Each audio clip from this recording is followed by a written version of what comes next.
हाँ जी दोस्तों, स्वागत है तुहाडा सारिਆਂ ਦਾ स्टडी फाइटर्स ਦੇ ਵਿੱਚ।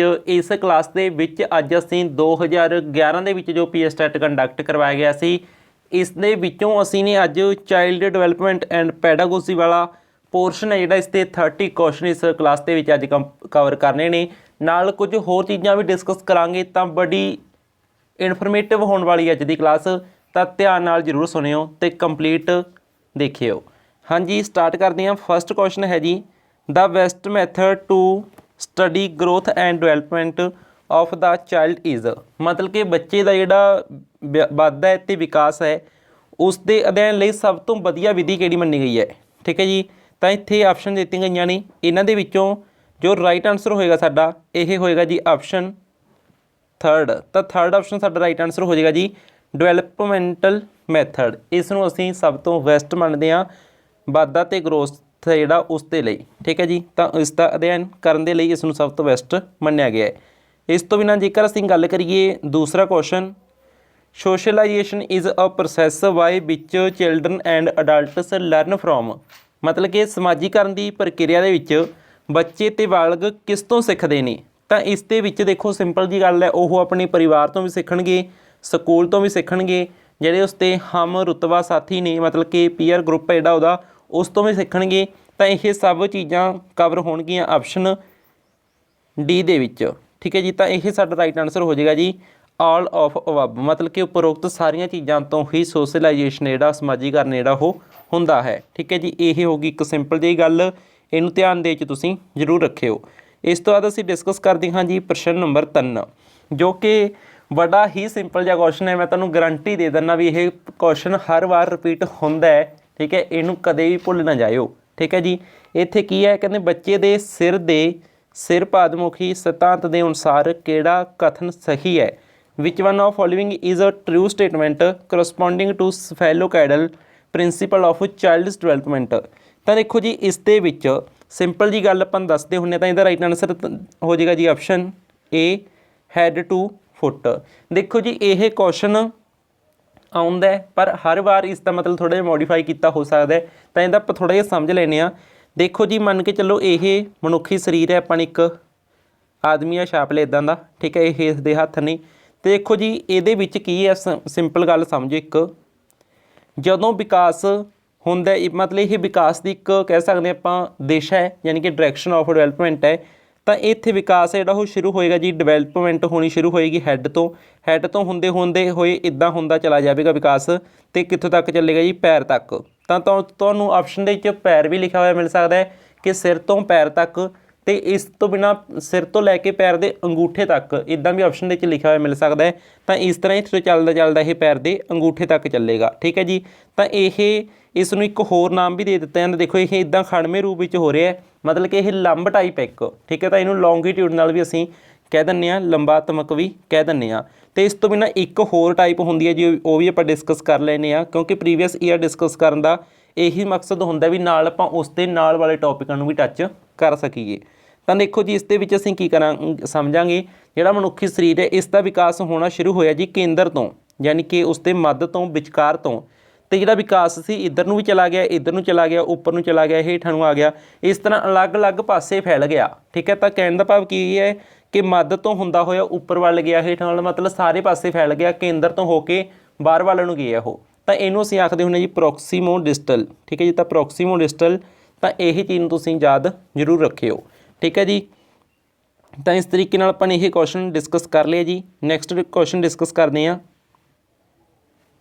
Determinants of individual differences in human being relate to, मतलब कि मनुख दे विच जिहड़े निजी मतभेद ने, यानी कि इंडिविजुअल डिफरेंसिस ने जिहड़े, ठीक है, वो कि निर्धारक किस नाल संबंधित हैं, तो अपन यह दसना जी।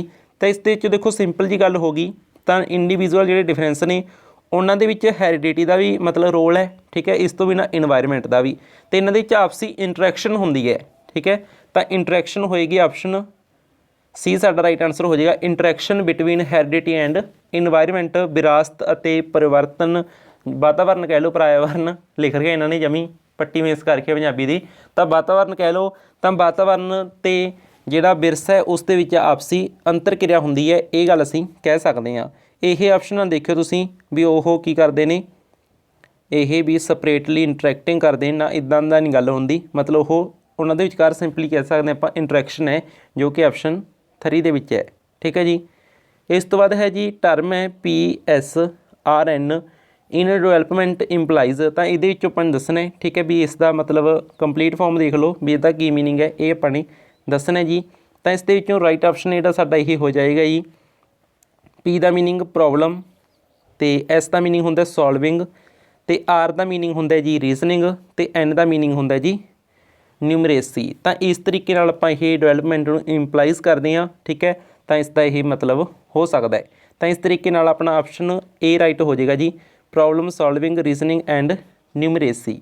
ਤਾਂ ਆਪਸ਼ਨ A ਸਾਡਾ ਰਾਈਟ ਹੋ ਗਿਆ ਜੀ। ਨੈਕਸਟ ਹੈ ਜੀ ਵਾਈਗੋਟਸਕੀ proposed that child development is, ਤਾਂ ਵਾਈਗੋਟਸਕੀ ਦੇ ਅਨੁਸਾਰ ਕੀ ਹੈ, ਮਤਲਬ ਉਹ ਜਿਹੜਾ ਇਹ ਹੈ ਬਾਲ ਵਿਕਾਸ ਨੂੰ ਕੀ ਸਮਝਦਾ ਉਹ। ਠੀਕ ਹੈ, ਤਾਂ ਇਹ ਇੱਕ ਹੋ ਗਈ ਸਿੰਪਲ ਜੀ ਗੱਲ। ਦੇਖੋ ਜੀ ਗੱਲ ਸੁਣੋ, ਸਮਝਣ ਵਾਲੀ ਗੱਲ ਹੈ। Due to genetic component, genetic component ਦੀ ਤਾਂ ਉਹ ਗੱਲ ਹੀ ਨਹੀਂ ਕਰਦਾ। ਠੀਕ ਹੈ, ਮਤਲਬ ਅਣੂਵੰਸ਼ਿਕ ਜਿਹੜੇ ਜੀਨਸ ਨੇ ਉਹਨਾਂ 'ਤੇ ਗੱਲ ਹੀ ਨਹੀਂ ਕਰਦਾ। ਇਸ ਤੋਂ ਬਿਨਾਂ ਪ੍ਰੋਡਕਟ ਆਫ ਫਾਰਮਲ ਐਜੂਕੇਸ਼ਨ ਦੀ ਵੀ ਨਹੀਂ ਉਹ ਗੱਲ ਕਰਦਾ। ਇਸ ਤੋਂ ਬਿਨਾਂ ਅਸਿਮੀਲੇਸ਼ਨ ਅਤੇ ਅਕੋਮੋਡੇਸ਼ਨ ਦੀ ਗੱਲ ਤਾਂ ਪਿਆਜ਼ੇ ਕਰਦਾ ਹੈ। ਠੀਕ ਹੈ, ਤਾਂ ਸਿੰਪਲੀ ਆਪਣੇ ਕੋਲ ਆਪਸ਼ਨ ਬਚੇਗੀ ਜੀ ਪ੍ਰੋਡਕਟ ਆਫ ਸੋਸ਼ਲ ਇੰਟਰੈਕਸ਼ਨ। ਅਸੀਂ ਨੇ ਜਿਹੜੀ ਥਿਊਰੀ ਕਰਵਾਈ ਸੀ ਤੁਹਾਨੂੰ ਸਪੈਸ਼ਲ ਉਹਦੇ ਵਿੱਚ ਇੱਕ ਚੀਜ਼ ਦਿਖਾਈ ਸੀ ਅੱਗੇ, ਇੱਦਾਂ ਤੁਹਾਨੂੰ ਇੱਦਾਂ 3 ਬਾਕਸ ਇਹ ਲਗਾ ਕੇ ਸਰਕਲ ਅਸੀਂ ਨੇ ਇੱਕ ਸਪੈਸ਼ਲ ਚੀਜ਼ ਸਮਝਾਈ ਸੀ। ਠੀਕ ਹੈ, ਤਾਂ ਇਸ ਦੇ ਵਿੱਚ ਆਪਾਂ ਨੇ ਕੀ ਚੀਜ਼ ਦੀ ਗੱਲ ਕੀਤੀ ਸੀ ਕਿ ਸੋਸ਼ਲ ਇੰਟਰੈਕਸ਼ਨ ਹੋਈ। ਠੀਕ ਹੈ, ਇਸ ਤੋਂ ਬਿਨਾਂ ਆਪਾਂ ਨੇ ਲੈਂਗੁਏਜ ਲਿਖਿਆ ਸੀ, ਇੱਕ ਪਾਸੇ ਆਪਾਂ ਨੇ ਕਲਚਰ ਲਿਖਿਆ ਸੀ। ਤਾਂ ਇਹ 3 ਚੀਜ਼ਾਂ ਦੀ ਇੰਟਰੈਕਸ਼ਨ ਦੇ ਕਾਰਨ ਹੀ ਕੀ ਹੁੰਦਾ ਹੈ, ਡਿਵੈਲਪਮੈਂਟ ਹੁੰਦਾ। ਇਹ ਚੀਜ਼ ਆਪਾਂ ਨੇ ਸਮਝੀ ਸੀ। ਤਾਂ ਇਹੀ ਗੱਲ ਵਾਈਗੋਟਸਕੀ ਦੇ ਅਕੋਰਡਿੰਗ ਕੀਤੀ ਗਈ ਹੈ, ਜੋ ਕਿ ਆਪਸ਼ਨ B ਸਾਡਾ ਰਾਈਟ ਆਨਸਰ ਜਿਹੜਾ ਇਹ ਹੋ ਜਾਵੇਗਾ। ਮਤਲਬ ਕਿ ਉਹ ਸਮਾਜ ਦੇ ਵਿੱਚੋਂ ਆਖਦੇ ਹਨ, ਅਤੇ ਉਸ ਦੀ ਥਿਊਰੀ ਦਾ ਨਾਮ ਵੀ ਕੀ ਹੈ, ਸੋਸ਼ੀਓ ਕਲਚਰਲ ਥਿਊਰੀ। ਠੀਕ ਹੈ ਜੀ। ਤਾਂ ਉਹ ਮਤਲਬ ਦੇਖ ਲਓ, ਵੀਡੀਓਜ਼ ਕੋਈ ਬਾਹਲੀ ਵੱਡੀ ਨਹੀਂ ਹੈਗੀ, ਤੁਸੀਂ ਉਹਨੂੰ ਧਿਆਨ ਨਾਲ ਦੇਖ ਲਓ ਵੀ ਉਹਦੇ 'ਚੋਂ ਵਾਈਗੋਟਸਕੀ ਦੇ ਸਾਰੇ ਕੁਐਸਚਨ ਕਵਰ ਹੋਣਗੇ। ਠੀਕ ਹੈ, ਕੁਐਸਚਨ ਤੁਸੀਂ ਕਿੰਨੇ ਕੁ ਪੜ੍ਹ ਲਓਗੇ, ਅਤੇ ਉਹਦੇ 'ਚ ਅਸੀਂ ਪ੍ਰੀਵੀਅਸ ਈਅਰ ਵੀ ਐਡ ਕੀਤੇ ਨੇ। ਮੋਸਟ ਇਨਫੋਰਮੇਟਿਵ ਵੀਡੀਓ ਆ ਉਹ, ਤਾਂ ਉਹਨੂੰ ਜ਼ਰੂਰ ਦੇਖਿਓ, ਪਲੇਲਿਸਟ ਦੇ ਵਿੱਚ ਮਿਲ ਜੂਗੀ ਤੁਹਾਨੂੰ ਉਹ। ਇਸ ਤੋਂ ਬਾਅਦ ਹੈ ਜੀ ਦੇਖੋ ਇਹਨਾਂ ਨੇ ਜੋ ਲਿਖਿਆ, ਕਹਿੰਦੇ ਗਾਰਡਨਰ 7 ਬੁੱਧੀਆਂ ਬਾਰੇ ਦੱਸਦਾ। ਠੀਕ ਹੈ, ਚਲੋ ਇਹਨਾਂ ਨੇ 7 ਲਿਖੇ ਆਪਾਂ ਮੰਨ ਲਿਆ, ਅਤੇ which among following is not one of them, ਤਾਂ ਇਹਨਾਂ ਵਿੱਚੋਂ ਕਿਹੜੀ ਨਹੀਂ ਹੈ। ਦੇਖੋ ਜੀ ਸਪੈਸ਼ਲ ਇੰਟੈਲੀਜੈਂਸ ਦੀ ਗੱਲ ਹੈਗੀ ਹੈ, ਇੰਟਰਪਰਸਨਲ ਹੈਗੀ ਹੈ, ਲਿੰਗੁਇਸਟਿਕ ਇੰਟੈਲੀਜੈਂਸ ਹੈਗੀ ਹੈ, ਇਮੋਸ਼ਨਲ ਇੰਟੈਲੀਜੈਂਸ ਇਹਦੇ ਵਿੱਚ ਉਹ ਨਹੀਂ ਕਵਰ ਕੀਤੀ। ਤਾਂ ਆਪਸ਼ਨ ਸੈਕਿੰਡ ਸਾਡਾ ਰਾਈਟ ਆਨਸਰ ਜਿਹੜਾ ਇਹ ਹੋ ਜਾਵੇਗੀ। ਵਿਚ of following is true statement in reference of intelligence, ਤਾਂ ਇੰਟੈਲੀਜੈਂਸ ਦੀ ਰਿਫਰੈਂਸ ਦੇ ਵਿੱਚ ਆਪਾਂ ਨੂੰ ਦੱਸਣਾ ਵੀ ਕਿਹੜਾ ਚੀਜ਼ ਜਿਹੜੀ ਉਹ ਰਾਈਟ ਹੋਏਗੀ। ਦੇਖੋ ਜੀ ਇਹ ਗੱਲ ਕਰਦਾ, ਕਹਿੰਦਾ intelligence is ability to adjust, ਮਤਲਬ ਕਿ ਜਿਹੜੀ ਬੁੱਧੀ ਹੈ ਉਹ ਅਨੁਕੂਲ ਬਣਾਉਣ ਦੀ ਯੋਗਤਾ ਹੈ। ਇਸ ਤੋਂ ਬਿਨਾਂ ਬੁੱਧੀ ਸਿੱਖਣ ਦੀ ਯੋਗਤਾ ਹੈ। ਠੀਕ ਹੈ, ਬੁੱਧੀ ਸੂਖਮ ਤਰਕ ਦੀ ਯੋਗਤਾ ਹੈ। ਠੀਕ ਹੈ ਜੀ, ਤਾਂ 3 ਚੀਜ਼ਾਂ ਠੀਕ ਨੇ। ਤਾਂ ਉਪਰੋਕਤ ਸਾਰੇ ਵਾਲੀ 4th ਆਪਸ਼ਨ ਜਿਹੜੀ ਆਪਾਂ ਇਹ ਸਿਲੈਕਟ ਕਰ ਲਵਾਂਗੇ। ਇਹ ਸਭ ਚੀਜ਼ਾਂ ਹੀ ਨੇ ਜਿਹੜੀਆਂ ਮਤਲਬ ਇੰਟੈਲੀਜੈਂਸ ਦੇ ਬਾਰੇ, ਬੁੱਧੀ ਦੇ ਬਾਰੇ ਸਹੀ ਨੇ। ਠੀਕ ਹੈ ਜੀ, ਤਾਂ ਆਪਣਾ ਰਾਈਟ ਆਨਸਰ ਹੋ ਗਿਆ ਆਪਸ਼ਨ D, ਚੌਥੀ ਆਪਸ਼ਨ ਸਾਡਾ ਰਾਈਟ ਆਨਸਰ ਹੋ ਜਾਵੇਗਾ। ਲਓ ਜੀ ਅਗਲਾ ਕੁਐਸਚਨ ਆ ਗਿਆ, ਬਹੁਤ ਘੈਂਟ ਕੁਐਸਚਨ ਹੈ। ਬੱਚਾ ਵਸਤੂਆਂ ਅਤੇ ਘਟਨਾਵਾਂ ਬਾਰੇ ਤਾਰਕਿਕ ਢੰਗ ਨਾਲ ਸੋਚਣਾ, ਮਤਲਬ ਕਿ ਰੀਜ਼ਨਿੰਗ ਆ ਗਈ, ਉਹਦੇ 'ਚ ਲੌਜਿਕ ਆ ਗਿਆ। ਤਾਂ ਲੌਜਿਕ ਆਪਾਂ ਨੇ ਕਿਹੜੀ ਚੀਜ਼ 'ਚ ਡਿਸਕਸ ਕੀਤਾ ਸੀ, ਇਹ ਵੀ ਆਪਾਂ ਥਿਊਰੀ ਕੀਤੀ ਸੀ। ਤਾਂ ਆਪਾਂ ਨੇ ਕੀਤਾ ਸੀ ਇਸ ਨੂੰ ਡਿਸਕਸ 3rd ਸਟੇਜ ਦੇ ਵਿੱਚ। 3rd ਸਟੇਜ ਸੀ ਕੰਕਰੀਟ ਆਪਰੇਸ਼ਨਲ ਸਟੇਜ। ਤਾਂ ਇਸ ਦੇ ਵਿੱਚ ਕੀ ਹੈ, ਉਸ ਦਾ ਜਿਹੜਾ ਤਰਕ ਹੈ ਉਹ ਆਉਣ ਲੱਗ ਜਾਂਦੇ, ਮਤਲਬ ਕਿ ਵਸਤੂਆਂ ਨੂੰ ਦੇਖ ਕੇ ਉਹ ਤਰਕ ਕਰਨਾ ਸਿੱਖ ਜਾਂਦੇ। ਮਤਲਬ ਤਾਂ ਹੀ ਕੰਕਰੀਟ ਮਤਲਬ ਕਿ ਸਥੂਲ ਚੀਜ਼ਾਂ, ਠੀਕ ਹੈ, ਮੂਰਤ ਚੀਜ਼ਾਂ ਨੂੰ ਉਹ ਸਮਝਣਾ ਸ਼ੁਰੂ ਕਰ ਦਿੰਦਾ ਹੈ। ਠੀਕ ਹੈ, ਉਹਨਾਂ ਬਾਰੇ ਉਹ ਲੌਜਿਕ ਲਗਾਉਣਾ ਜਿਹੜਾ ਉਹ ਸਟਾਰਟ ਕਰ ਦਿੰਦਾ ਹੈ। ਤਾਂ ਇਹ ਚੀਜ਼ ਹੈ ਜਿਹੜੀ ਪਿਆਜ਼ੇ ਦੀ 3rd ਸਟੇਜ ਦੇ ਵਿੱਚ ਕਹੀ ਗਈ ਹੈ। ਠੀਕ ਹੈ ਜੀ, ਇਸ ਤੋਂ ਬਾਅਦ ਹੈ ਜੀ ਨੈਕਸਟ, ਕਿਹੜਾ ਉਹਨਾਂ ਸਾਧਕ ਯੁਗਤਾਂ ਦੇ ਪ੍ਰਵਰਗਾਂ ਨਾਲ ਸੰਬੰਧ ਨਹੀਂ ਰੱਖਦਾ ਜਿਸ ਵਿੱਚ ਔਰਤਾਂ ਆਮ ਤੌਰ 'ਤੇ ਮਸ਼ਰੂਫ ਰਹਿੰਦੀਆਂ ਹਨ। ਤਾਂ ਇਹਨਾਂ ਦੇ ਵਿੱਚੋਂ ਰਾਈਟ ਆਨਸਰ ਹੋਏਗਾ ਜੀ ਕ੍ਰਾਂਤੀ, ਯਾਨੀ ਕਿ ਰੈਵੋਲਿਊਸ਼ਨ, ਇਹ ਰਾਈਟ ਆਨਸਰ ਇਸ ਦਾ ਹੋ ਜਾਵੇਗਾ। What should we role of teacher in meeting individual differences, ਨਿੱਜੀ ਮਤਭੇਦ ਕਰਨ ਲਈ ਅਧਿਆਪਕ ਦੀ ਭੂਮਿਕਾ ਹੋਣੀ ਚਾਹੀਦੀ ਹੈ। ਕਿਸ ਤਰ੍ਹਾਂ ਦੀ ਹੋਣੀ ਚਾਹੀਦੀ ਹੈ, ਵਿਅਕਤੀਆਂ ਦੀਆਂ ਯੋਗਤਾਵਾਂ, ਰੁਚੀ ਅਤੇ ਪ੍ਰਵਿਰਤੀਆਂ ਨੂੰ ਜਾਣਨਾ। ਠੀਕ ਹੈ, ਗੱਲ ਸਹੀ ਹੈ ਵੀ ਉਹ ਮਤਲਬ ਕੀ ਕਰੇ, ਜਿਹੜਾ ਲਰਨਰ ਹੈ ਨਾ ਉਸ ਦੀਆਂ ਐਬਿਲਿਟੀਜ਼ ਨੂੰ ਜਾਣੇ, ਯੋਗਤਾਵਾਂ, ਰੁਚੀਆਂ, ਪ੍ਰਵਿਰਤੀਆਂ ਨੂੰ ਜਾਣੇ, ਸਹੀ ਹੈ। ਵਿਅਕਤੀ ਦੀਆਂ ਲੋੜਾਂ ਅਨੁਸਾਰ ਪਾਠਕ੍ਰਮ ਨੂੰ ਢਾਲਣਾ, ਸਹੀ ਹੈ ਜੀ। ਤਾਂ ਇਹ ਦੋਨੇ ਚੀਜ਼ਾਂ ਆਪਣੀਆਂ ਸਹੀ ਹੋ ਜਾਣਗੀਆਂ ਇੰਡੀਵਿਜੂਅਲ ਡਿਫਰੈਂਸ ਦੇ ਅਕੋਰਡਿੰਗ। ਠੀਕ ਹੈ ਜੀ, ਨਿੱਜੀ ਮਤਭੇਦ ਦੇ ਅਕੋਰਡਿੰਗ। ਤਾਂ ਆਪਸ਼ਨ ਸੀ ਸਾਡਾ ਰਾਈਟ ਆਨਸਰ ਹੋ ਜਾਵੇਗਾ ਜੀ, ਕਿਉਂਕਿ ਸਟੇਜ 1 ਐਂਡ 2 ਦੋਨੇ ਆਪਸ਼ਨ ਕਵਰ ਕੀਤਾ ਗਿਆ ਹੈ। ਤਾਂ ਦੋਨੇ ਚੀਜ਼ਾਂ ਹੀ ਇੰਡੀਵਿਜੂਅਲ ਡਿਫਰੈਂਸ ਦੇ ਬਾਰੇ ਵਿੱਚ ਸਹੀ ਨੇ, ਰਾਈਟ ਨੇ, ਕਰੈਕਟ ਨੇ। ਨੈਕਸਟ ਹੈ ਜੀ, ਜੇ ਇੱਕ ਬੱਚੇ ਦੀ ਮਾਨਸਿਕ ਆਯੂ 5 ਸਾਲ ਅਤੇ ਕਾਲਕ੍ਰਮਿਕ ਆਯੂ ਹੈ ਜਿਹੜੀ ਉਹ 4 ਸਾਲ ਹੈ, ਤਾਂ ਬੱਚੇ ਦਾ IQ ਕੀ ਹੋਏਗਾ? ਯਾਨੀ ਕਿ ਮੈਂਟਲ ਏਜ MA ਦਿੱਤੀ ਹੋਈ ਹੈ ਸਾਨੂੰ, ਇਹ ਦਿੱਤੀ ਗਈ ਹੈ 5 ਅਤੇ CA ਯਾਨੀ ਕਿ ਕਰੋਨੋਲੋਜੀਕਲ ਏਜ ਦਿੱਤੀ ਗਈ ਹੈ 4। ਇਹਦਾ ਮੈਂ ਤੁਹਾਨੂੰ ਇੱਕ ਫਾਰਮੂਲਾ ਦੱਸਦਾ, ਬੜੀ ਸਿੰਪਲ ਜੀ ਚੀਜ਼ ਹੈ, ਫਰੀ ਦਾ ਇਹ ਨੰਬਰ ਬਣ ਜਾਂਦਾ ਹੈ ਜੇਕਰ ਇਹਦਾ ਤੁਹਾਨੂੰ ਫਾਰਮੂਲਾ ਥੋੜ੍ਹੀ ਜਿਹੀ ਸੋਲੂਸ਼ਨ ਕਰਨੀ ਆ ਜੇ। ਤਾਂ ਦੇਖੋ ਜੀ, MA ਯਾਨੀ ਕਿ ਮੈਂਟਲ ਏਜ ਦਿੱਤੀ ਪਈ ਹੈ ਅਤੇ ਕਰੋਨੋਲੋਜੀਕਲ ਏਜ ਤਾਂ ਦਿੱਤੀ ਪਈ ਹੈ। IQ ਦਾ ਫਾਰਮੂਲਾ ਹੁੰਦਾ ਜੀ, ਇਹਨੂੰ ਯਾਦ ਕਰੋ, MA/CA। MA ਦਾ ਮੀਨਿੰਗ ਹੈ ਮੈਂਟਲ ਏਜ, ਡਿਵਾਈਡ ਦੇ ਵਿੱਚ ਲਗਾਉਣਾ ਹੁੰਦਾ ਸੀ ਨੇ ਕਰੋਨੋਲੋਜੀਕਲ ਏਜ, ਅਤੇ ਇਹਨੂੰ ਅਸੀਂ ਨੇ ਮਲਟੀਪਲਾਈ ਕਰਨਾ ਹੁੰਦਾ ਜੀ 100 ਦੇ ਨਾਲ। ਤਾਂ ਸਿੰਪਲੀ ਆਪਾਂ ਇੱਥੇ ਕੀ ਕਰਾਂਗੇ, ਦੇਖੋ MA ਕਿੰਨੀ ਆਪਣੀ 5/4 ਅਤੇ ਇਹਨੂੰ ਅਸੀਂ ਮਲਟੀਪਲਾਈ ਕਰਾਂਗੇ ਜੀ 100 ਦੇ ਨਾਲ। ਇਸ ਤੋਂ ਬਾਅਦ ਇਹ 104 ਦੇ ਨਾਲ ਹੋ ਗਿਆ ਜੀ ਕੈਂਸਲ, ਉੱਪਰ ਕੀ ਬਚ ਗਿਆ ਆਪਣੇ ਕੋਲ 5, ਠੀਕ ਹੈ, ਅਤੇ ਇਹਨੂੰ ਕੱਟ ਕੇ ਆ ਗਿਆ ਸੀ ਆਪਣੇ ਕੋਲ 25, ਅਤੇ ਇਹਨੂੰ ਆਪਾਂ ਕੀ ਕਰ ਲਿਆ, ਮਲਟੀਪਲਾਈ ਕਰ ਲਿਆ, ਤਾਂ ਆਪਣਾ 125 ਆ ਜਾਏਗਾ ਜੀ। ਆਪਸ਼ਨ ਫਸਟ ਜਿਹੜਾ ਇਹ ਸਾਡਾ ਰਾਈਟ ਆਨਸਰ ਜਿਹੜਾ ਇਹ ਹੋ ਜਾਵੇਗੀ, ਠੀਕ ਹੈ ਜੀ, 125 ਸਾਡਾ ਰਾਈਟ ਆਨਸਰ ਹੋਏਗਾ। ਤਾਂ ਇਸ ਤਰ੍ਹਾਂ ਉਸ ਦੀ ਜਿਹੜੀ IQ ਹੈ ਉਹ ਕਿੰਨੀ ਹੋਏਗੀ, 125। ਇਹ ਹੋ ਗਈ ਇੱਕ ਸਿੰਪਲ ਜਿਹੀ ਗੱਲ। ਨੈਕਸਟ ਆਪਾਂ ਡਿਸਕਸ ਕਰਦੇ ਹਾਂ ਜੀ, which of following is not the tool for formative assessment in scholastic domain. ਤਾਂ ਇਸ ਦੇ ਵਿੱਚ ਮਤਲਬ ਇਹ MCQ ਨਹੀਂ ਫਰਮੇਟਿਵ ਅਸੈਸਮੈਂਟ ਦੇ ਵਿੱਚ ਇਨਕਲੂਡਡ ਸ਼ੋ ਕਰਦੇ, ਠੀਕ ਹੈ। ਤਾਂ ਆਪਾਂ ਇਸ ਆਪਸ਼ਨ ਦੇ ਨਾਲ ਜਾਣਾ ਸਭ ਤੋਂ ਬੈਸਟ ਰਹੇਗਾ। ਦੇਖੋ ਜੀ, ਆਪਣਾ ਕੁਐਸਚਨ ਤੇ ਆ ਰਹੇ ਸੀ ਆਪਾਂ ਫਰਮੇਟਿਵ ਅਸੈਸਮੈਂਟ ਦੇ ਵਿੱਚ ਕਿਹੜਾ ਇਹਨਾਂ 'ਚੋਂ ਜਿਹੜਾ ਉਹ ਐਜ਼ ਏ ਟੂਲ ਨਹੀਂ ਯੂਜ਼ ਕੀਤਾ ਜਾਂਦਾ, ਤਾਂ ਇਹਦਾ ਰਾਈਟ ਆਨਸਰ ਹੋਏਗਾ ਜਿਹੜੇ MCQ ਨੇ, ਠੀਕ ਹੈ, ਵਸਤੂਨਿਸ਼ਟ ਕੁਐਸਚਨ, ਮਤਲਬ ਬਹੁ ਵਿਕਲਪੀ ਪ੍ਰਸ਼ਨ ਕਹਿ ਸਕਦੇ ਹਾਂ। ਇਹ ਇਸ ਦਾ ਇੱਕ ਮਤਲਬ ਇਹਦੇ ਵਿੱਚ ਇਨਵੋਲਵ ਨਹੀਂ, ਨਾਟ ਟੂਲ, ਠੀਕ ਹੈ ਜੀ, ਇਸ ਤਰ੍ਹਾਂ ਆਪਾਂ ਇਹ ਕਹਿ ਸਕਾਂਗੇ। ਇਸ ਤੋਂ ਬਾਅਦ ਹੈ ਜੀ ਨੈਕਸਟ ਕੁਐਸਚਨ, 14 ਨੰਬਰ ਪ੍ਰਸ਼ਨ, ਤੁਹਾਡੀ ਕਲਾਸ ਵਿੱਚ ਕੁਝ ਵਿਦਿਆਰਥੀ ਵਿਸ਼ੇਸ਼ ਤੌਰ 'ਤੇ ਬੁੱਧੀਮਾਨ ਹਨ, ਮਤਲਬ ਕਿ ਗਿਫਟਡ ਨੇ, ਠੀਕ ਹੈ, ਮਤਲਬ ਬਰਾਈਟ ਸਟੂਡੈਂਟ ਨੇ। ਤੁਸੀਂ ਉਹਨਾਂ ਨੂੰ ਪੜ੍ਹਾਓਗੇ, ਕਿਵੇਂ ਪੜ੍ਹਾਓਗੇ? ਕਲਾਸ ਦੇ ਨਾਲ ਪੜ੍ਹਾਓਗੇ ਜਾਂ ਫਿਰ ਸਮਰਿੱਧ ਪ੍ਰੋਗਰਾਮਾਂ ਦੀ ਵਰਤੋਂ ਕਰਕੇ ਉਚੇਰੀਆਂ ਕਲਾਸਾਂ ਦੇ ਨਾਲ ਕੇਵਲ ਉਦੋਂ ਜਦੋਂ ਉਹ ਚਾਹਣ। ਦੇਖੋ ਜੀ, ਇਹਨਾਂ ਨੂੰ ਮਤਲਬ ਆਪਸ਼ਨ ਨੂੰ ਡਿਲੀਟ ਕਰਨਾ ਸਿੱਖੋ, ਜਦੋਂ ਉਹ ਚਾਹਣਗੇ ਉਦੋਂ ਪੜ੍ਹਾਵਾਂਗੇ, ਉਹ ਤਾਂ ਫਿਰ ਚਾਹੁੰਦੇ ਹੀ ਨਹੀਂ ਕਦੇ, ਉਹ ਨਹੀਂ ਫਿਰ ਕਦੇ ਚਾਹੁੰਦੇ। ਉਚੇਰੀਆਂ ਕਲਾਸਾਂ ਨਾਲ ਨਹੀਂ, ਫਿਰ ਜਿਹੜੇ ਉਚੇਰੀਆਂ ਕਲਾਸਾਂ 'ਚ ਹੋਏ ਫਿਰ ਉਹਨਾਂ ਨੂੰ ਹੋਰ ਉਚੇਰੇ ਲੈ ਜਾਓਗੇ, ਜਿਵੇਂ ਅਸਮਾਨ 'ਚ ਟੰਗ ਲਓਗੇ ਜਾ ਕੇ, ਇੱਦਾਂ ਨਹੀਂ ਹੁੰਦਾ, ਠੀਕ ਹੈ। ਇਸ ਤੋਂ ਬਾਅਦ ਜੀ ਕਲਾਸ ਦੇ ਨਾਲ, ਦੇਖੋ ਕਲਾਸ ਦੇ ਨਾਲ ਮਤਲਬ ਜੇ ਤਾਂ ਇਹ ਗੱਲ ਹੁੰਦੀ ਵੀ ਕਲਾਸ ਦੇ ਨਾਲ ਵਾਲੀ ਆਪਸ਼ਨ ਪਈ ਹੁੰਦੀ ਤਾਂ ਆਪਾਂ ਇਹਨੂੰ ਵੀ ਦੇਖਦੇ, ਮਤਲਬ ਸਹੀ ਹੈ ਵੀ ਪੜ੍ਹਾਉਣ ਦਾ ਕਲਾਸ ਦੇ ਨਾਲ ਪਊਗਾ। ਪਰ ਉਸ ਤੋਂ ਵੀ ਬੈਸਟ ਆਪਸ਼ਨ ਆਪਣੇ ਕੋਲ ਪਈ ਹੈ ਬਾਈ ਯੂਜ਼ਿੰਗ ਇਨਰਿਚਡ ਪ੍ਰੋਗਰਾਮ, ਮਤਲਬ ਕਿ ਸਮਰਿੱਧ ਪ੍ਰੋਗਰਾਮਾਂ ਦੀ ਵਰਤੋਂ ਕਰਕੇ। ਬਿਲਕੁਲ ਰਾਈਟ ਹੈ ਜੀ ਇਹ, ਤਾਂ ਸਭ ਤੋਂ ਬੈਸਟ ਆਪਸ਼ਨ ਆਪਣੇ ਕੋਲ BC ਹੈ ਜੀ, ਮਤਲਬ ਤੀਸਰੀ ਆਪਸ਼ਨ ਹੈ ਕਿ ਆਪਾਂ ਉਹਨਾਂ ਦੇ ਲਈ ਜਿਹੜੇ ਕੁਝ ਪ੍ਰੋਗਰਾਮ ਬਣਾ ਸਕਦੇ ਹਾਂ, ਉਹਨਾਂ ਨੂੰ ਮਤਲਬ ਕਿਸ ਤਰ੍ਹਾਂ ਆਪਾਂ ਨੇ ਮਤਲਬ ਇਨਰਿਚ ਕਰਨਾ ਹੈ, ਵੀ ਕਿਸ ਤਰ੍ਹਾਂ ਉਹਨਾਂ ਨੂੰ ਭਰਪੂਰ ਕਰਨਾ ਨੌਲੇਜ ਦੇ ਨਾਲ, ਹੋਰ ਉਹਨਾਂ ਦੀਆਂ ਨੂੰ ਚੁਣੌਤੀਆਂ ਦੇਣੀਆਂ ਨੇ ਆਪਾਂ ਨੇ, ਹੈ ਨਾ, ਵੀ ਸਿਖਾਉਣ ਦੇ ਲਈ। ਤਾਂ ਇਸ ਕਰਕੇ ਆਪਾਂ ਜਿਹੜੇ ਬਰਾਈਟ ਸਟੂਡੈਂਟ ਨੇ ਉਹਨਾਂ ਨੂੰ ਜੀ ਸਮਰਿੱਧ ਪ੍ਰੋਗਰਾਮਾਂ ਦੀ ਵਰਤੋਂ ਕਰਕੇ ਪੜ੍ਹਾਵਾਂਗੇ। ਇਹ ਕੁਐਸਚਨ ਰਿਪੀਟ ਹੋਇਆ ਹੈ, ਠੀਕ ਹੈ, ਇੱਕ ਹੋਰ ਪੇਪਰ ਦੇ ਵਿੱਚ ਵੀ ਆਇਆ ਸੀ, ਮੈਨੂੰ ਐਗਜ਼ੈਕਟ ਈਅਰ ਨਹੀਂ ਯਾਦ ਵੀ ਕਿਹੜੇ ਸਾਲ ਰਿਪੀਟ ਹੋਇਆ, ਪਰ ਇਹ ਕੁਐਸਚਨ ਰਿਪੀਟਡ ਹੈ ਜੀ, ਮੈਂ ਤੁਹਾਨੂੰ ਇਹਨਾਂ ਦੱਸ ਦਿੰਦਾ, ਠੀਕ ਹੈ। ਇਸ ਤੋਂ ਬਾਅਦ ਹੈ ਜੀ, the major purpose of diagnostic test is that of identifying. ਜਿਹੜਾ ਨਿਦਾਨਾਤਮਕ ਪ੍ਰੀਖਣ ਹੈ, ਤਾਂ ਇਸ ਦਾ ਮਤਲਬ ਮੰਤਵ ਕੀ ਹੈ? ਕਿਸ ਦੀ ਪਹਿਚਾਣ ਕਰਨਾ।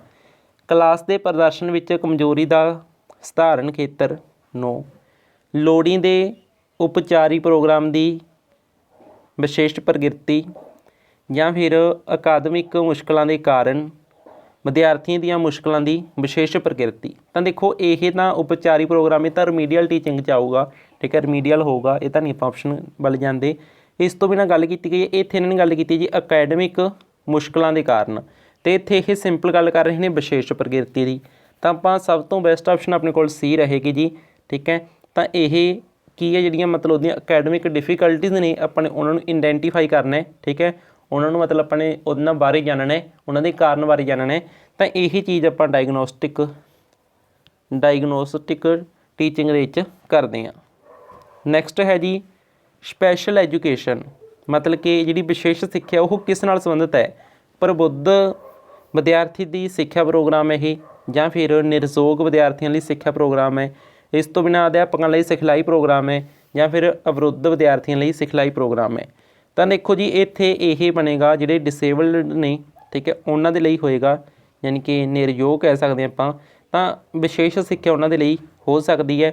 ਪਰ ਇਸ ਤੋਂ ਬਿਨਾਂ ਜੇਕਰ ਮੈਂ ਤੁਹਾਨੂੰ ਹੋਰ ਵੀ ਗੱਲ ਦੱਸਾਂ ਕਿ ਕਈ ਵਾਰ ਇੱਦਾਂ ਹੁੰਦਾ, ਤੁਹਾਨੂੰ ਇਸ ਤਰ੍ਹਾਂ ਦੀ ਆਪਸ਼ਨ ਬਣਾ ਦਿੱਤੀ ਜਾਂਦੀ ਵੀ ਉੱਥੇ ਇਨਕਲੂਸਿਵ ਐਜੂਕੇਸ਼ਨ ਜਿਹੜੀ ਉਹ ਮਤਲਬ ਇੱਦਾਂ ਗੱਲ ਕਰਦੀ ਹੈ ਵੀ ਆਪਾਂ ਸਾਰਿਆਂ ਨੂੰ ਮਿਕਸ ਕਰਕੇ ਇੱਕ ਥਾਂ 'ਤੇ ਇਕੱਠੇ ਕਰਕੇ ਪੜ੍ਹਾਵਾਂਗੇ, ਇਨਕਲੂਸਿਵ ਐਜੂਕੇਸ਼ਨ ਇਹ ਆਖਦੀ ਹੈ।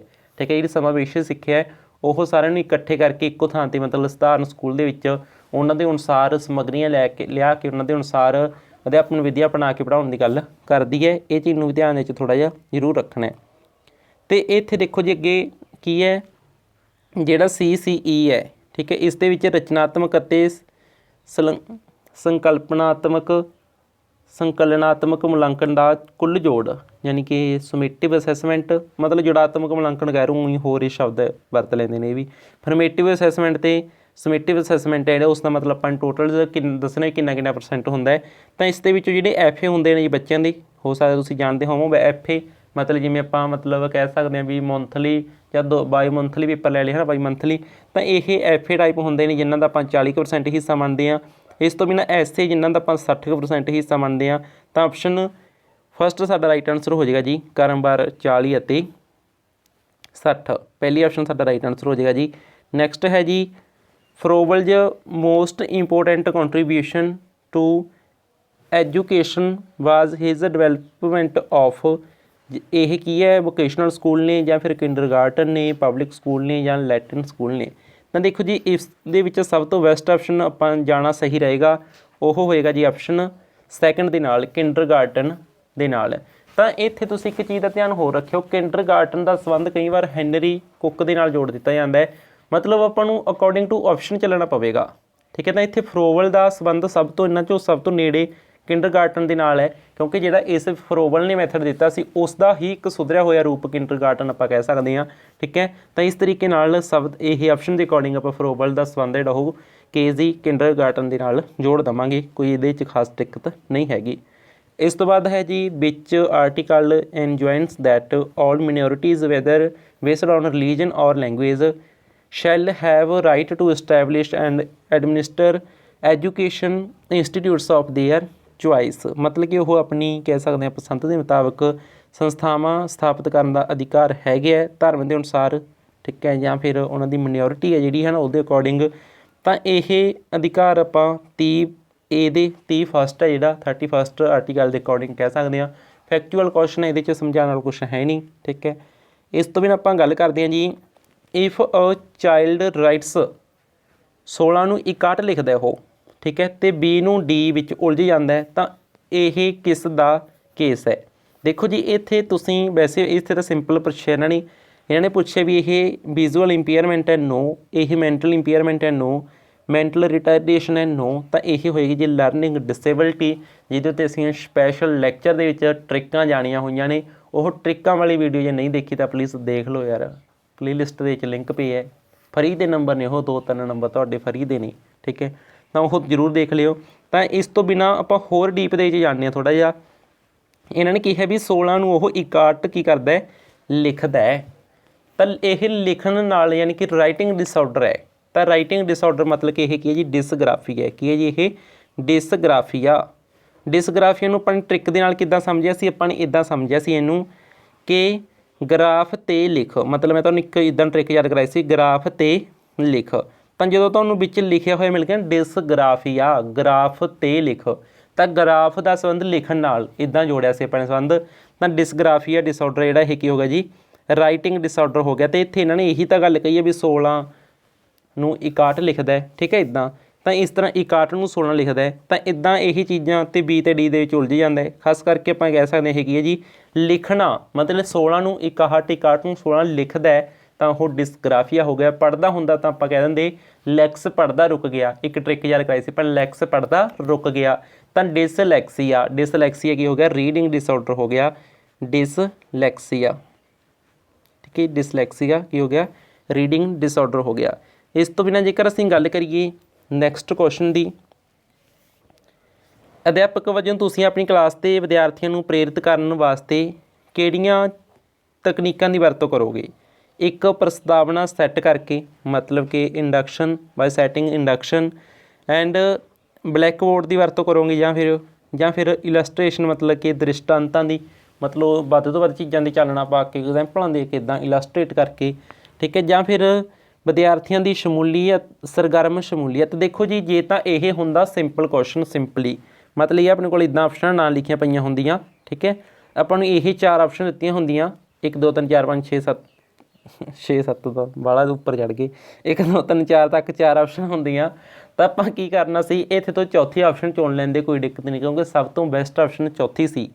ਪਰ ਹੁਣ ਦੇਖੋ ਇਹ ਕੁਐਸਚਨ ਕਿਵੇਂ ਬਣ ਗਿਆ, ਕਿਉਂਕਿ ਇਹਦੇ ਵਿੱਚ ਇਹਨਾਂ ਨੇ ਕੁਐਸਚਨ ਇਕੱਲਾ 4 ਦੇ ਤਾਂ ਆਪਾਂ ਨੂੰ ਵਿਕਲਪ ਹੀ ਨਹੀਂ ਦਿੱਤਾ ਵੀ ਇਕੱਲਾ 4 ਵੀ ਆਪਾਂ ਚੁਣ ਸਕੀਏ। ਤਾਂ ਆਪਾਂ ਨੂੰ ਮੰਨਣਾ ਪਊਗਾ ਵੀ ਪਹਿਲੀ ਵੀ ਕੋਈ ਮਾੜੀ ਚੀਜ਼ ਤਾਂ ਹੈ ਨਹੀਂ, ਬਲੈਕ ਬੋਰਡ ਦੀ ਵਰਤੋਂ ਵੀ ਕੋਈ ਮਾੜੀ ਚੀਜ਼ ਤਾਂ ਹੈ ਨਹੀਂ, ਪਹਿਲੀ ਸਹੀ ਹੈ, ਦੂਜੀ ਸਹੀ ਹੈ, ਤੀਸਰੀ ਵੀ ਸਹੀ ਹੈ, ਚੌਥੀ ਤਾਂ ਆਪਾਂ ਮੰਨ ਹੀ ਚੁੱਕੇ ਹਾਂ ਵੀ ਸਹੀ ਹੈ। ਤਾਂ ਉਪਰੋਕਤ ਸਾਰੇ ਵਾਲੀ ਆਪਸ਼ਨ ਨਾਲ ਆਪਾਂ ਜਾਵਾਂਗੇ ਆਲ ਆਫ ਅਬਵ, ਠੀਕ ਹੈ ਜੀ। ਇਸ ਤਰੀਕੇ ਨਾਲ ਆਪਣੀ ਚੌਥੀ ਆਪਸ਼ਨ ਜਿਹੜੀ ਇਹ ਰਾਈਟ ਆਨਸਰ ਹੋ ਜਾਵੇਗੀ। What are factors related to learner that affects the learning. मतलब कि बच्चे ਦੀ ਜਿਹੜੀ मतलब कि ਸਿੱਖਣ ਹੈ ਨਾ, ਸਿੱਖਣ ਦੀ ਪ੍ਰਕਿਰਿਆ ਹੈ, ਉਸ ਦੇ ਉੱਪਰ ਪ੍ਰਭਾਵ ਕਿਸ ਚੀਜ਼ ਦਾ ਪ੍ਰਭਾਵ ਪੈਂਦਾ ਹੈ। ਸਿਖਿਆਰਥੀ ਦਾ ਸਰੀਰਕ ਅਤੇ ਮਾਨਸਿਕ ਸਵਸਥ मतलब कि ਸਿਹਤ ਕਹਿ ਲਓ, ਠੀਕ ਹੈ। ਫਿਜ਼ੀਕਲ ਅਤੇ ਮੈਂਟਲ ਹੈਲਥ ਬਿਲਕੁਲ ਇਫੈਕਟ ਕਰਦੀ ਹੈ ਜੀ। ਇਸ ਤੋਂ ਬਿਨਾਂ level of aspiration and achievement motivation मतलब कि ਆਕਾਂਖਿਆ ਅਤੇ ਉਪਲਬਧੀ ਅਭਿਪ੍ਰੇਰਕ ਦੀ ਪੱਧਰ ਬਿਲਕੁਲ ਕਰ ਸਕਦੀ ਹੈ। ਰੈਡੀਨੈਸ ਐਂਡ ਵਿਲ ਪਾਵਰ ਬਿਲਕੁਲ ਕਰ ਸਕਦੀ ਹੈ। ਤਾਂ ਆਪਸ਼ਨ 4th ਸਾਡਾ ਰਾਈਟ ਆਨਸਰ ਸਹੀ ਰਹੇਗਾ। ਉਪਰੋਕਤ ਸਾਰੀਆਂ ਚੀਜ਼ਾਂ ਹੀ ਇਫੈਕਟ ਕਰਦੀਆਂ ਨੇ, ਠੀਕ ਹੈ ਜੀ, ਲਰਨਿੰਗ ਨੂੰ।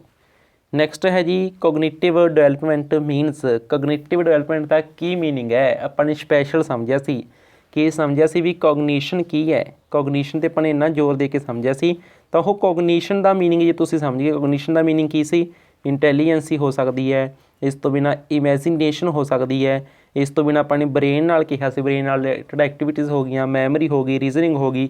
ਇਹ ਸਭ ਚੀਜ਼ਾਂ ਨੂੰ ਆਪਾਂ ਨੇ ਕੋਗਨੀਸ਼ਨ ਦੇ ਵਿੱਚ ਡਿਸਕਸ ਕੀਤਾ ਸੀ। ਤਾਂ ਉੱਥੇ ਤੋਂ ਹੀ ਤਾਂ ਬਣਿਆ ਕੋਗਨੀਟਿਵ ਡਿਵੈਲਪਮੈਂਟ मतलब कि ਬੌਧਿਕ ਵਿਕਾਸ। ਤਾਂ ਬੌਧਿਕ ਵਿਕਾਸ ਦੇ ਨਾਲ ਕੀ ਕੁਛ ਸੰਬੰਧ ਹੈ ਜੀ, ਦੇਖੋ ਬੁੱਧੀ ਦਾ ਵਿਕਾਸ ਬਿਲਕੁਲ ਸੰਬੰਧ ਹੈ, ਬੱਚੇ ਦਾ ਵਿਕਾਸ ਨਾ, ਇਹ ਸਭ ਚੀਜ਼ਾਂ ਜਿਹੜੀਆਂ ਪਿੱਛੇ ਰਹਿ ਜਾਣਗੀਆਂ, ਕਿਉਂਕਿ ਗੱਲ ਸਿਰਫ ਕੋਗਨੀਟਿਵ ਡਿਵੈਲਪਮੈਂਟ ਦੀ ਹੋ ਰਹੀ ਹੈ, ਓਵਰਆਲ ਡਿਵੈਲਪਮੈਂਟ ਦੀ ਗੱਲ ਨਹੀਂ ਹੋ ਰਹੀ। ਤਾਂ ਕੋਗਨੀਟਿਵ ਡਿਵੈਲਪਮੈਂਟ ਯਾਨੀ ਕਿ ਬੁੱਧੀ ਦਾ ਵਿਕਾਸ ਹੈ, ਜਿਹੜਾ ਸੰਗਿਆਨਾਤਮਕ ਵਿਕਾਸ ਹੈ, ਗਿਆਨਾਤਮਕ ਵਿਕਾਸ ਹੈ, ਤਾਂ ਇਸ ਦੇ ਵਿੱਚ ਬੁੱਧੀ ਦਾ ਵਿਕਾਸ, ਇਸ ਦਾ ਮੀਨਿੰਗ ਆਪਾਂ ਲੈ ਸਕਦੇ ਹਾਂ ਡਿਵੈਲਪਮੈਂਟ ਆਫ ਇੰਟੈਲੀਜੈਂਸ, ਠੀਕ ਹੈ ਜੀ। ਤਾਂ ਕੋਗਨੀਸ਼ਨ ਮਾਈਂਡ ਨਾਲ ਰਿਲੇਟਡ ਐਕਟੀਵਿਟੀਜ਼ ਹੋ ਗਈਆਂ, ਜਿਵੇਂ ਰੀਜ਼ਨਿੰਗ ਹੋ ਗਈ, ਮੈਮਰੀ ਹੋ ਗਈ, ਇਸ ਤੋਂ ਬਿਨਾਂ ਇਮੈਜੀਨੇਸ਼ਨ ਹੋ ਗਈ, ਇੰਟੈਲੀਜੈਂਸੀ ਹੋ ਗਈ, ਹੈ ਨਾ। ਤਾਂ ਇਹ ਸਭ ਚੀਜ਼ਾਂ ਜਿਹੜੀਆਂ ਇਸ ਦੇ ਵਿੱਚ ਕਵਰ ਹੋਣਗੀਆਂ। ਨੈਕਸਟ ਹੈ ਜੀ ਪ੍ਰਸ਼ਨ 24 ਨੰਬਰ। ਰਚਨਾਤਮਕ ਲੇਖਣ ਇੱਕ ਗਤੀਵਿਧੀ ਹੋਣੀ ਚਾਹੀਦੀ ਹੈ ਜਿਸ ਦੀ ਯੋਜਨਾ ਕਿਹਨਾਂ ਲਈ ਹੋਵੇ। ਕੇਵਲ ਉਹ ਬੱਚੇ ਜਿਹੜੇ ਗ੍ਰੇਡ ਲੈਵਲ 'ਤੇ ਪੜ੍ਹ ਰਹੇ ਹਨ, ਨੋ, ਕੇਵਲ ਵਾਲੀ ਦਾ ਕੋਈ ਗੱਲ ਹੀ ਨਾ ਬਣੀ। ਕੇਵਲ ਉਹ ਬੱਚੇ ਜਿਹੜੇ ਸ਼ਬਦ ਜੋੜ 'ਤੇ, ਨੋ, ਇਹ ਵੀ ਨਹੀਂ। ਕੇਵਲ ਉਹ ਬੱਚੇ ਜੋ ਅਖਬਾਰਾਂ ਲਈ ਲਿਖਣਾ ਚਾਹੁੰਦੇ ਹੁਣ, ਨਹੀਂ। ਬਾਕੀ ਕਿਹੜਾ ਬੱਚੇ ਨਹੀਂ ਹੈਗੇ, ਸਾਰਿਆਂ ਲਈ ਤਾਂ ਆਪਾਂ ਨੇ ਕੀ ਕਰਨਾ, ਰਚਨਾਤਮਕ ਲੇਖਣ ਯਾਨੀ ਕਿ ਇੱਕ ਐਕਟੀਵਿਟੀ ਪਲਾਨ ਕਰਨੀ ਹੈ, ਸਾਰਿਆਂ ਲਈ ਹੀ ਕਰਾਂਗੇ। ਸਾਰੇ ਬੱਚੇ ਆਪਸ਼ਨ 4th ਸਾਡਾ ਰਾਈਟ ਆਨਸਰ ਜਿਹੜਾ ਇਹ ਹੋ ਜਾਵੇਗਾ, ਨੋ ਪ੍ਰੋਬਲਮ। ਇਸ ਤੋਂ ਬਾਅਦ ਹੈ ਜੀ ਪ੍ਰਸ਼ਨ ਨੰਬਰ 25। ਕਲਾਸਰੂਮ ਵਿੱਚ ਵਿਦਿਆਰਥੀਆਂ ਦੀ ਦਿਲਚਸਪੀ ਨੂੰ ਪ੍ਰਭਾਵਿਤ ਕਰਨ ਵਾਲੇ ਬਾਹਰਲੇ ਕਾਰਕ ਕਿਹੜੇ ਨੇ। ਬਾਹਰਲੇ ਦੱਸਣੇ ਆਪਾਂ ਨੇ, ਇਹ ਚੀਜ਼ ਆਪਾਂ ਸਪੈਸ਼ਲ ਡਿਸਕਸ ਕਰ ਚੁੱਕੇ ਹਾਂ ਜੀ ਕਲਾਸਾਂ ਦੇ ਵਿੱਚ। ਦੇਖੋ ਜੀ ਇਮੋਸ਼ਨਸ ਐਂਡ ਸੈਂਟੀਮੈਂਟਸ। ਇਮੋਸ਼ਨ ਤਾਂ ਇੰਟਰਨਲ ਚੀਜ਼ ਆ ਗਈ, ਅੰਦਰੂਨੀ ਚੀਜ਼ ਆ ਗਈ। ਇਹਨਾਂ ਨੇ ਪੁੱਛੇ ਹੈ ਬਾਹਰਲੇ ਕਾਰਕ ਯਾਨੀ ਕਿ ਐਕਸਟਰਨਲ ਫੈਕਟਰਸ ਇਹਨਾਂ ਨੇ ਪੁੱਛੇ ਨੇ। ਤਾਂ ਐਕਸਟਰਨਲ मतलब ਕਿ ਬਾਹਰੋਂ ਕਿਹੜੀ ਚੀਜ਼ ਆਪਾਂ ਨੂੰ ਪ੍ਰਭਾਵਿਤ ਕਰ ਰਹੀ ਹੈ, ਠੀਕ ਹੈ। ਤਾਂ ਬਾਹਰੋਂ ਤਾਂ ਆਪਾਂ ਸਿਲੈਕਟ ਕਰਾਂਗੇ ਆਪਸ਼ਨਾਂ 'ਚੋਂ। ਇਹਦੇ ਵਿੱਚ ਭਾਵ ਅੰਦਰੂਨੀ ਚੀਜ਼ ਹੈ, ਠੀਕ ਹੈ। ਪ੍ਰਵਿਰਤੀਆਂ ਯਾਨੀ ਕਿ ਐਟੀਟਿਊਡਸ ਅੰਦਰੂਨੀ ਚੀਜ਼ ਹੈ। ਇਸ ਤੋਂ ਬਿਨਾਂ ਜੇਕਰ ਆਪਾਂ ਗੱਲ ਕਰੀਏ ਕਿ ਗੋਲ ਲਕਸ਼ ਅੰਦਰੂਨੀ ਚੀਜ਼ ਹੈ। ਤਾਂ ਸੰਸਕ੍ਰਿਤੀ ਸੱਭਿਆਚਾਰ ਇੱਕ ਬਾਹਰੀ ਚੀਜ਼ ਹੋ ਸਕਦੀ ਹੈ, ਟ੍ਰੇਨਿੰਗ ਬਾਹਰੀ ਚੀਜ਼ ਹੋ ਸਕਦੀ ਹੈ। ਤਾਂ ਬਾਹਰੋਂ ਪ੍ਰਭਾਵ ਪੈ ਰਿਹਾ ਆਪਣਾ, ਠੀਕ ਹੈ। ਤਾਂ ਇਹ ਕੀ ਹੋ ਗਏ ਜੀ, मतलब कि ਬਾਹਰੀ ਚੀਜ਼ਾਂ ਹੋ ਗਈਆਂ, ਐਕਸਟਰਨਲ ਸੋਰਸਜ ਹੋ ਗਏ ਇਹ, ਠੀਕ ਹੈ। ਤਾਂ ਐਕਸਟਰਨਲ ਫੈਕਟਰਸ ਨੇ ਇਹ ਬਾਹਰਲੇ ਕਾਰਕ ਨੇ। ਇਹਦੇ ਵਿੱਚੋਂ ਆਪਸ਼ਨ B ਸਾਡਾ ਰਾਈਟ ਆਨਸਰ ਹੋ ਜਾਏਗਾ, ਸੰਸਕ੍ਰਿਤੀ ਅਤੇ ਸਿਖਲਾਈ। ਨੈਕਸਟ ਹੈ ਜੀ ਬੁੱਧੀਮਾਨ ਵਿਅਕਤੀ ਪੜ੍ਹਾਈ ਠੀਕ ਤਰ੍ਹਾਂ ਨਹੀਂ ਕਰ ਰਿਹਾ। ਇੱਥੇ ਵਿਅਕਤੀ ਦਾ ਮਤਲਬ ਲਰਨਰ ਲੈ ਲਿਓ, ਠੀਕ ਹੈ। ਤਾਂ ਅਧਿਆਪਕ ਵਾਸਤੇ ਕਾਰਵਾਈ ਦੀ ਸਭ ਤੋਂ ਬਿਹਤਰ ਵਿਧੀ ਕੀ ਹੈ। ਜਿੰਨਾ ਚਿਰ ਉਸ ਦਾ ਪ੍ਰਸ਼ਨ ਬਿਹਤਰ ਨਹੀਂ ਹੋ ਜਾਂਦਾ ਉਹਨਾਂ ਚਿਰ ਇੰਤਜ਼ਾਰ ਕਰੇ। ਫਿਰ ਇਹ ਇੰਤਜ਼ਾਰ ਉਹਦਾ ਖਤਮ ਹੀ ਨਹੀਂ ਹੋਣਾ ਕਦੇ, ਫਿਰ ਤਾਂ ਪੜ੍ਹਾਈ ਖੜੇ ਉਹ, ਹੈ ਨਾ। ਅਤੇ ਉਸ ਦੀ ਉਪਲਬਧੀ ਦਾ ਕਾਰਨ ਮਾਲੂਮ ਕਰੇ। ਠੀਕ ਲੱਗ ਰਹੀ ਹੈ ਗੱਲ ਸੁਣਨ 'ਚ। ਪ੍ਰੀਖਿਆ ਵਿੱਚ ਉਸ ਨੂੰ ਰਿਆਇਤੀ ਅੰਕ ਦੇਵੇ, ਨਹੀਂ ਜੀ, ਇੱਦਾਂ ਕਿਵੇਂ ਗ੍ਰੇਸ ਮਾਰਕਸ ਦੇ ਦੂਗਾ ਉਹਨੂੰ? ਇਹ ਤਾਂ ਬੋਰਡ ਵਾਲੇ ਮਤਲਬ ਜਿਹੜੇ ਉਹ ਕੰਪੀਟੀਟਿਵ ਐਗਜ਼ਾਮ ਹੁੰਦੇ ਨੇ ਉਹੀ ਦੇ ਦਿੰਦੇ ਨੇ ਗ੍ਰੇਸ ਜਦੋਂ ਉਹਨਾਂ ਤੋਂ ਕੁਐਸਚਨ ਨਾ ਸਹੀ ਬਣੇ।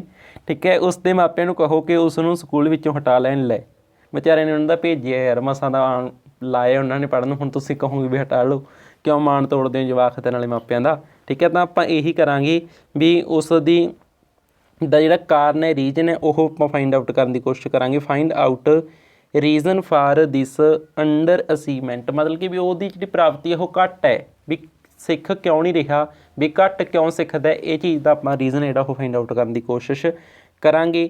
ਇਸ ਤੋਂ ਬਾਅਦ ਹੈ ਜੀ ਪ੍ਰਸ਼ਨ ਨੰਬਰ 27, ਤਾਂ ਸਮਾਨ ਤੱਤ ਦਾ ਨਿਕਟਮ ਸੰਬੰਧ ਕਿਸ ਨਾਲ ਹੈ, ਯਾਨੀ ਕਿ ਇੱਥੇ ਇਹ ਗੱਲ ਕਰ ਰਹੇ ਨੇ ਆਈਡੈਂਟੀਕਲ ਐਲੀਮੈਂਟਸ ਦੀ। ਤਾਂ ਆਈਡੈਂਟੀਕਲ ਐਲੀਮੈਂਟਸ ਨੇ ਜਿਹੜੇ ਇਸ ਦਾ ਸੰਬੰਧ ਡਾਇਰੈਕਟ ਹੀ ਆਪਾਂ ਕਹਿ ਸਕਦੇ ਹਾਂ ਕਿ ਟਰਾਂਸਫਰ ਆਫ ਲਰਨਿੰਗ ਦੇ ਨਾਲ ਹੈ। ਠੀਕ ਹੈ, ਤਾਂ ਸਿੱਖਣ ਦਾ ਹਸਤਾਕਰਨ, ਪੰਜਾਬੀ ਦੇ ਵਿੱਚ ਕੁਝ ਇੱਦਾਂ ਇਹਨਾਂ ਨੇ ਟਰਾਂਸਲੇਸ਼ਨ ਕੀਤੀ ਹੈ। ਠੀਕ ਹੈ, ਇਹਨੂੰ ਸਮਝ ਲਿਓ, ਟਰਾਂਸਫਰ ਆਫ ਲਰਨਿੰਗ ਦੇ ਨਾਲ ਇਸ ਦਾ ਸਿੱਧਾ ਸੰਬੰਧ ਜੁੜ ਜਾਂਦਾ ਹੈ। ਹੂ ਵਾਜ਼ ਦਾ ਪਾਇਨੀਅਰ ਆਫ ਕਲਾਸੀਕਲ ਕੰਡੀਸ਼ਨਿੰਗ, ਤਾਂ ਕਲਾਸੀਕਲ ਕੰਡੀਸ਼ਨਿੰਗ ਦਾ ਸਿਧਾਂਤ ਕਿਹਨੇ ਦਿੱਤਾ ਹੈ, ਉਹ ਦੱਸ ਦਿਓ, ਇਹ ਤਾਂ ਦੱਸ ਦਿਓ ਯਾਰ। ਠੀਕ ਹੈ, ਤਾਂ ਇਹ ਤੁਸੀਂ ਕਮੈਂਟ ਬਾਕਸ ਦੇ ਵਿੱਚ ਲਿਖੋਗੇ, ਕਿਉਂਕਿ ਸਿੰਪਲ ਦੀ ਚੀਜ਼ ਹੈ, ਫਿਰ ਇਹ ਜਿਹੀਆਂ ਚੀਜ਼ਾਂ ਦਾ ਤੁਸੀਂ ਦੱਸਿਆ ਵੀ ਕਰੋ, ਫਿਰ ਆਪਣੀ ਇੰਟਰੈਕਸ਼ਨ ਬਣੂਗੀ। ਤੁਸੀਂ ਜਵਾਬ ਦੇ ਰਹੇ ਹੋ ਤਾਂ ਮੈਂ ਦੇਖ ਰਿਹਾ, ਮੈਂ ਜਵਾਬ ਦਿੱਤੇ ਤਾਂ ਤੁਸੀਂ ਸੁਣ ਰਹੇ ਹੋ, ਦੇਖ ਰਹੇ ਹੋ। ਠੀਕ ਹੈ, ਤਾਂ ਇੰਟਰੈਕਸ਼ਨ ਬਣੇਗੀ। 28 ਨੰਬਰ ਕੁਐਸਚਨ ਦਾ ਜਿਹੜਾ ਆਨਸਰ ਹੈ ਉਹ ਤੁਸੀਂ ਕਮੈਂਟ ਬਾਕਸ ਦੇ ਵਿੱਚ ਲਿਖ ਦਿਓਗੇ। ਇਸ ਤੋਂ ਬਾਅਦ ਅਸੀਂ ਗੱਲ ਕਰਦੇ ਹਾਂ ਜੀ, ਇਹ ਕਿਹਾ ਜਾਂਦਾ ਹੈ ਕਿ ਅਧਿਆਪਨ ਹੈ ਨਾ ਜਿਹੜਾ ਉਹ ਸਾਧਨ ਸੰਪੰਨ ਹੋਣਾ ਚਾਹੀਦਾ ਹੈ। ਇਸ ਦਾ ਮਤਲਬ ਕੀ ਹੈ? ਮਤਲਬ ਆਪਾਂ ਇਹਨੂੰ ਇੰਗਲਿਸ਼ 'ਚ ਵੀ ਥੋੜ੍ਹਾ ਜਾਣ ਲੈਂਦੇ ਹਾਂ। ਇਹ ਕਹਿ ਰਹੇ ਨੇ, ਕਹਿੰਦੇ ਰਿਸੋਰਸਫੁੱਲ ਹੈ ਜਿਹੜਾ ਟੀਚਰ ਹੈ। ਠੀਕ ਹੈ, ਤਾਂ ਇਸ ਦਾ ਮਤਲਬ ਕੀ ਹੈ? ਦੇਖਿਓ, ਇਹ ਵੱਡੀ ਇੱਕ ਕੈਂਟ ਜਾਂ ਇੰਟਰਸਟਿੰਗ ਕੁਐਸਚਨ ਬਣ ਗਿਆ। ਉਸ ਕੋਲ ਇੰਨਾ ਪੈਸਾ ਅਤੇ ਜਾਇਦਾਦ ਹੋਵੇ ਕਿ ਉਸ ਨੂੰ ਟਿਊਸ਼ਨਾਂ ਨਾ ਕਰਨੀਆਂ ਪੈਣ। ਜੇ ਉਹਦੇ ਕੋਲ ਇੰਨਾ ਪੈਸਾ ਅਤੇ ਜਾਇਦਾਦ ਹੋਊਗੀ ਤਾਂ ਉਹ ਫਿਰ ਸਕੂਲ ਵੀ ਛੱਡ ਦੇਊਗਾ। ਤੁਸੀਂ ਜੇ ਟਿਊਸ਼ਨਾਂ ਛਡਾ ਰਹੇ ਹੋ ਉਹਦੀਆਂ, ਤਾਂ ਉਹ ਫਿਰ ਸਕੂਲ ਵੀ ਛੱਡ ਦੇਊਗਾ। ਇਹ ਤਾਂ ਕੋਈ ਗੱਲ ਨਾ ਬਣੀ, ਹੈ ਨਾ। ਤਾਂ ਇਹ ਇਸ ਦਾ ਕੋਈ ਮੀਨਿੰਗ ਹੈ ਨਹੀਂ ਗਾ ਘੈਂਟ। ਉਸ ਦਾ ਉੱਚ ਅਧਿਕਾਰੀਆਂ ਨਾਲ ਸੰਪਰਕ ਹੋਵੇ ਤਾਂ ਕਿ ਉਸ ਦਾ ਨੁਕਸਾਨ ਨਾ ਹੋ ਸਕੇ, ਨਾ ਇਹ ਵੀ ਨਹੀਂ ਗੱਲ। ਫਿਰ ਉਹ ਉੱਚ ਅਧਿਕਾਰੀਆਂ ਦੇ ਨਾਲ ਉੱਧਰ ਹੀ ਮਤਲਬ ਧਿਆਨ ਵਟਾਈ ਚੱਲੂਗਾ, ਫਿਰ ਉਹ ਕਿਧਰੇ ਨਹੀਂ ਕਲਾਸ 'ਚ ਵੜ ਕੇ ਦਿੰਦਾ। ਅਤੇ ਇਸ ਤੋਂ ਬਿਨਾਂ ਹੈ ਜੀ ਕਿ ਉਸ ਕੋਲ ਉਪਯੁਕਤ ਗਿਆਨ ਹੋਵੇ ਕਿ ਉਹ ਵਿਦਿਆਰਥੀਆਂ ਦੀਆਂ ਸਮੱਸਿਆ ਨੂੰ ਹੱਲ ਕਰ ਸਕੇ। ਠੀਕ ਹੈ ਜੀ, ਬਿਲਕੁਲ ਇਸ ਚੀਜ਼ ਦਾ ਮੀਨਿੰਗ ਹੀ ਇਹ ਹੈ ਕਿ ਉਸ ਕੋਲ ਇੰਨੀ ਕੁ ਜਾਣਕਾਰੀ ਹੋਵੇ, ਨੌਲੇਜ ਹੋਵੇ, ਜਿਸ ਦੇ ਬੇਸ 'ਤੇ ਉਹ ਕੀ ਕਰ ਸਕੇ ਜੀ, ਬੱਚਿਆਂ ਦੀਆਂ ਪ੍ਰੋਬਲਮਸ ਨੇ ਜਿਹੜੀਆਂ ਇਹਨਾਂ ਨੂੰ ਸੋਲਵ ਕਰ ਸਕੇ। ਤਾਂ ਇਹ ਹੀ ਇਸ ਦਾ ਰਾਈਟ ਆਨਸਰ ਹੈ ਜੀ। ਤਾਂ ਇਸ ਤਰੀਕੇ ਨਾਲ 29ਵਾਂ ਕੁਐਸਚਨ ਹੋਗਾ ਆਪਣਾ ਕੰਪਲੀਟ। ਅਤੇ ਜੇਕਰ ਆਪਾਂ ਗੱਲ ਕਰੀਏ ਕੁਐਸਚਨ ਨੰਬਰ 30 ਦੀ, which of following motives are considered as primary motives, ਕਿਹੜੇ ਪ੍ਰਯੋਜਨਾਂ ਨੂੰ ਪ੍ਰਾਥਮਿਕ ਪ੍ਰਯੋਜਨ ਕਿਹਾ ਜਾਂਦਾ ਹੈ, ਇਹ ਅਸੀਂ ਨੇ ਦੱਸਣਾ ਜੀ। ਤਾਂ ਇਸ ਦੇ ਵਿੱਚੋਂ ਆਪਸ਼ਨ ਏ ਸਾਡਾ ਰਾਈਟ ਆਨਸਰ ਹੋ ਜਾਏਗਾ। ਫਿਜ਼ੀਓਲੋਜੀਕਲ ਮੋਟਿਵਸ ਨੇ ਜਿਹੜੇ, ਇਹ ਫਸਟ ਆਪਸ਼ਨ ਸਾਡਾ ਰਾਈਟ ਆਨਸਰ ਜਿਹੜਾ ਇਹ ਹੋ ਜਾਵੇਗੀ। ਡਾਇਰੈਕਟ ਥਿਊਰੀ ਦੇ ਵਿੱਚੋਂ ਸਵਾਲ ਹੈ। ਤਾਂ ਇਸ ਤਰੀਕੇ ਨਾਲ ਆਪਣਾ ਅੱਜ ਦਾ ਇਹ ਪੋਰਸ਼ਨ ਹੋ ਗਿਆ ਜੀ ਕੰਪਲੀਟ। ਬਾਕੀ ਵੀਡੀਓਜ਼ ਵੀ ਤੁਹਾਨੂੰ ਚੈਨਲ 'ਤੇ ਇੱਕ ਪਲੇਲਿਸਟ ਬਣਾਈ ਗਈ ਹੈ ਪੀਐਸ ਟੈਟ ਪ੍ਰੀਵੀਅਸ ਈਅਰ ਦੇ ਨਾਂ 'ਤੇ। ਜੋ ਪਲੇਲਿਸਟ ਹੈ ਉਹ ਪਲੇਲਿਸਟ ਨੂੰ ਫੁੱਲ ਦੇਖ ਲਓ, ਉਸ ਦੇ ਵਿੱਚ ਤੁਹਾਨੂੰ ਸਾਰੇ ਪੇਪਰ ਮਿਲਣਗੇ ਹੁਣ ਤੱਕ ਜੋ ਹੋਏ ਨੇ। ਠੀਕ ਹੈ ਜੀ, ਹੌਲੀ ਹੌਲੀ ਵੀਡੀਓਜ਼ ਆ ਰਹੀਆਂ ਨੇ, ਵੇਟ ਕਰਦੇ ਰਹੋ। Thank you so much.